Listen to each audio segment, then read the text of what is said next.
We look at the finding of new data about when autism diagnoses are being made, highlighting some really big gender differences. And joining us to talk about it is family medicine physician Dr. Jen Caudle, who has been keeping us just really fascinated by this topic during the commercial break. So this new data from Epic Research, it looks at electronic health records from the last decade or so, and the median age that boys were diagnosed with autism fell from 7 to 5. Right. For girls, it stayed at 8. So girls are getting diagnosed about 3 years later. You said that there are a number of factors that weigh into this. Yes, and first of all, I should say this is a problem. We don't want this delayed diagnosis, but there are a few things that might be going in to this. Diagnostic bias and gender bias. We see gender bias in so many things. Actually, much of what we know about autism is based on studies that involve mostly males. So there's a lot of research even we don't have. There's a lot we have yet to learn. And sort of in that sphere of gender bias, there are a lot of people that just think autism is actually a boy's disease and may not have it on their radar for girls.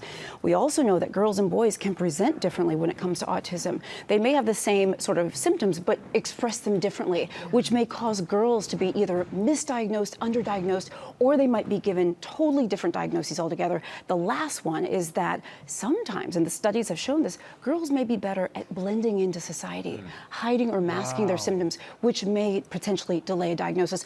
Either way, all these reasons and more with gender bias, etc., this is a problem. Absolutely. And let's talk more about some of those signs of autism that you're talking about. Explain how they can be missed, and if you can elaborate a little bit more on the differences sometimes and how they're presented with boys and girls. Absolutely. So there are a number of different signs and symptoms of autism. And what I would say to parents out there who are watching, if you've ever wondered, please just pay attention to your child. You know your child best. But avoidance of eye contact, this is something that we often see. Delayed language, or maybe a child has been doing okay with their language, but then they regress. They go backwards in their language skills. That could be a sign. Repetitive behaviors. Repetitive behaviors is something that we see in restrictive behaviors a lot. Also, difficulty sort of connecting with others and sort of emoting and being sort of emotionally connected with others can be a problem as well. There are other symptoms, I should say, too. The numbers are unbelievable here. Yeah. So of the women who were diagnosed, 1 out of 4 were diagnosed in adulthood. So that's 25%.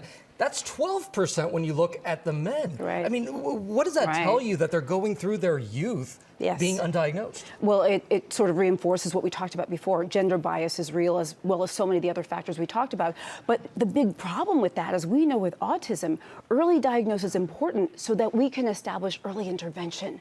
The biggest thing for kids and young people is to get interventional services, which I know we'll talk about, to help them. So there are a lot of women going throughout their lives without these tools and resources. Wow. And it's so interesting because we think about gender bias on a number of different levels, but thinking about research with kids, you don't think, oh, it's mostly male dominated. In terms of the research. So, exactly, so impacting girls. So if you're a parent out there, you think your child may have autism, what are some of the resources that are available? Absolutely. Well, the first thing I say you do is go to see your pediatrician. They are well equipped. And by the way, the American Academy of Pediatrics recommends pediatricians screen for autism at 18 months and 24 months in addition to other times. But the sort of the treatment, speech and language therapy, occupational, behavioral, physical therapy, there's lots of school and educational resources. So there's lots out there. The biggest thing is we got to get that diagnosis so that we can start the treatment options. Dr. Jen Caudle, you have blown us away with this information. Thank you so much. We appreciate having you here. Thank you guys so much. Thank you so much.